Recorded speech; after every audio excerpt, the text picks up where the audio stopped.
विनोद बंसल जी, क्या आप ये सुनिश्चित करवा पाएंगे, आपने जैसे कहा कि ये आपका कहना नहीं है, ये हिंदू समाज के लोगों का कहना है कि हमारी यात्रा जो अधूरी रह गई थी हमें वो पूरी करनी है और वीएचपी साथ खड़ी हुई है, तो क्या आप ये सुनिश्चित करेंगे अभी इस वक्त कि धारा 144 का सम्मान करते हुए एक दो लोग ही सिर्फ नजर आएंगे, या कोई यात्रा 3 लोगों की 2 लोगों की हो सकती है क्या?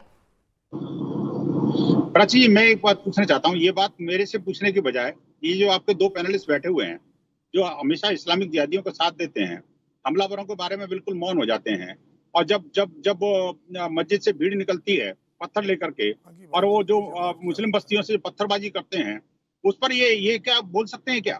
मैं कहता हूँ इन दोनों से पूछिए कि क्या ये उन मुस्लिम समुदाय की गारंटी ले सकते हैं जिसका प्रतिनिधित्व आज डिबेट में कर रहे हैं कि हाँ ये हिंदू समाज की किसी भी यात्रा पर पत्थरबाजी नहीं करेंगे।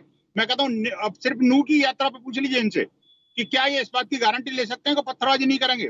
तो मैं इस बात की गारंटी ले सकता हूँ कि हाँ, हमारी तरफ से कुछ नहीं होगा। लेकिन अब ये बात सोचिए कि पत्थरबाजी किसने करी, हमला किसने किया, आतंकी कौन है, आप दिमाग से भी और कान से दोनों से गायब लगते हैं। कहां से पत्थर चले, हमने तो पहले राउंड में कह दिया, हम कहते हैं कि वहां के मुसलमानों को पूजा करने वालों का सम्मान करना चाहिए। आप कान से बह रहे हैं तो आप सुन ही नहीं रहे हमारी बात को। हम आज भी कह रहे हैं, कल भी करेंगे, और 75 साल से हमारे देश में निकलती आई है, उसमें हिंदू मुसलमान शरीक होते रहे, सैकड़ों में शरीक हुए। महादेव के मंदिर में मुझे जलाभिषेक की अनुमति नहीं होगी, मैं कहाँ जाऊंगा भाई? बिल्कुल होगी, आपको बिल्कुल होना चाहिए, लेकिन कंट्रोल के अंदर, किसी के खिलाफ कोई बात नहीं करके हम पूजा करने जा रहे हैं, हमें पूजा करनी है। आपके हमलों का शिकार नहीं बनेगा, ये हमारा संकल्प है।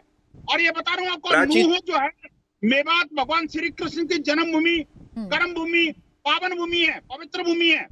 मुझे अच्छा लगा आज कम से कम कांग्रेस जो है बंच ऑफ थॉट लेके आई है, ये भी परिवर्तन की ब्यार है। विनोद बंसल जी, मैंने जो आपसे सवाल पूछा था मैं फिर दोहरा देती हूँ। ये लोग दानिश कुरैशी जी, हाजिर खान जी तक मैं आपका सवाल पहुंचा दूंगी कि ब्रजमंडल यात्रा जो जिसे आप पूरा करने की बात कर रहे हैं और धार्मिक यात्रा निकालने की कोई इजाजत की भी जरूरत नहीं होती, आप ये भी कह रहे हैं, ये यात्रा का स्वरूप क्या होगा? विनोद बंसल जी, मैं इसे कैसे समझूं? एक तरफ धारा 144, एक तरफ आप लोग कह रहे हैं हम पूजा करेंगे, ये क्या स्वरूप होगा? क्या 1-2 लोग जाएंगे सिर्फ, आसपास के लोग इकट्ठा होकर मंदिर में जलाभिषेक करने के लिए? प्राची जी, देखिए, मैंने आपको शुरू से बताया कि पिछली बार जो यात्रा थी विश्व हिंदू परिषद बजरंग दल के कार्यकर्ताओं ने निकाली थी, हमने बाकायदा परमिशन ली थी, संख्या बताई थी, उस हिसाब से चले थे, बाकायदा व्यवस्थित रूप से हम चल रहे थे। लेकिन अचानक चलते चलते लोगों ने हमारे ऊपर आक्रमण कर दिया। निहत्थे बच्चों पर, महिलाओं पर इन्होंने पहले पत्थरबाजी करी, फिर बमबाजी करी। अब इस बार जो है ये यात्रा जो है विश्व हिंदू परिषद न निकाल करके सर्व हिंदू समाज निकाल रहा है, और सर्व हिंदू समाज ने जो तय किया है उन मानबिंदुओं के तहत निकाल रहा है।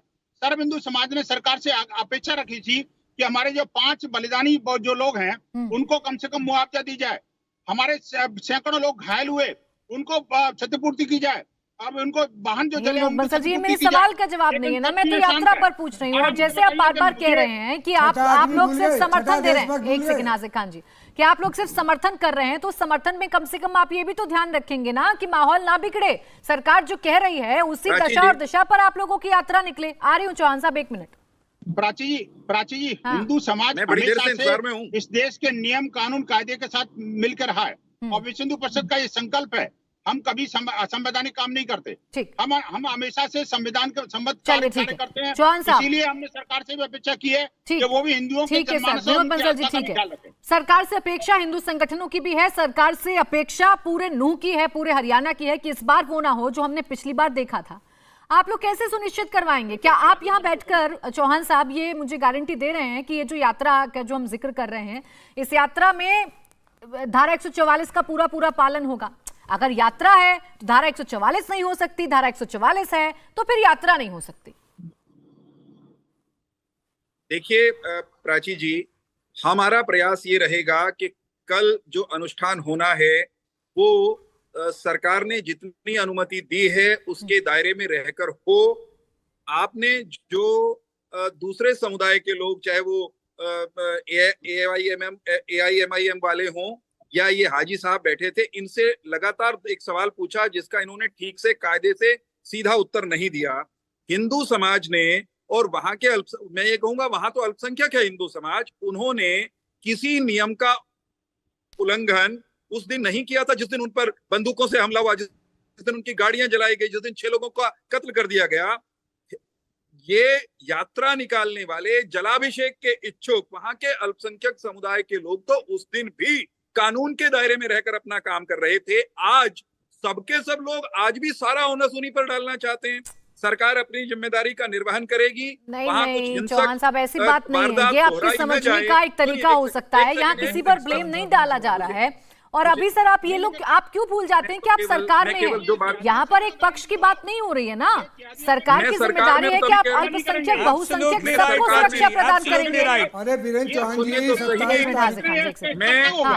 मैं सरकार, ये देखिए बीच में अब मेरी बात बोलिए ना सर, बोलिए।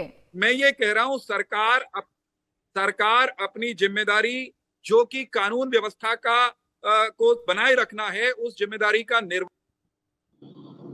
ठीक है, उस जिम्मेदारी का निर्वहन तो आप कर रहे हैं सर, लेकिन सवाल यही है फिर कि धारा 144 है तो यात्रा कैसे है? यात्रा है तो फिर धारा 144 नहीं हो सकती है। दानिश कुरैशी जी, मैं आप दोनों से भी लगातार एक ही सवाल पूछ रही हूँ ना। निंदा बैठकर हम जरूर कर देते हैं, लेकिन ये मैसेज ग्राउंड पर क्यों नहीं जाता कि कोई एक पक्ष अगर अपनी धर्म का पालन करना चाहता है, मंदिर में जाना चाहता है, तो ये उसका अधिकार है।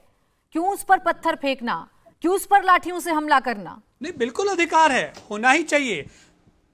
नहीं होना चाहिए। जो कुछ हुआ वो गलत हुआ। तो सबसे पहला तो सवाल, आप प्राची जी, आपको याद होगा कि प्रदेश के मुख्यमंत्री ने ये कहा था कि हम सबकी सुरक्षा सुनिश्चित नहीं करा सकते। आप समझिए वो स्टेटमेंट को। और आज जो उनके भारतीय जनता पार्टी के जो प्रवक्ता कह रहे हैं वो आज भूल चुके हैं। लेकिन सवाल ये है कि मुख्यमंत्री अगर ये जिम्मेदारी गैर जिम्मेदाराना बयान देते हैं तो मुझे लगता है कि सबसे पहले सुनिए, देखिए बीच में इंटरप्ट मत करिए, मैं किसी के बीच में नहीं बोला। सवाल आके यहाँ ये खड़ा रहता है कि सरकार की जिम्मेदारी, सरकार के तौर पे आपकी जिम्मेदारी थी और आप उस जिम्मेदारी को निभाने में नाकाम हैं। और एक बार फिर आज जो सवाल आके खड़ा है, जैसा कि प्राची जी आपने भी मुझसे पूछा कि क्या जिम्मेदारी धारा 144 में एक ही पक्ष की नहीं, एक पक्ष की नहीं होगी। सवाल यह है कि जो सरकार की तरफ से कानून, सुनिए देखिए प्राची जी, मैं किसी की इस तरह से बात नहीं हो पाएगी।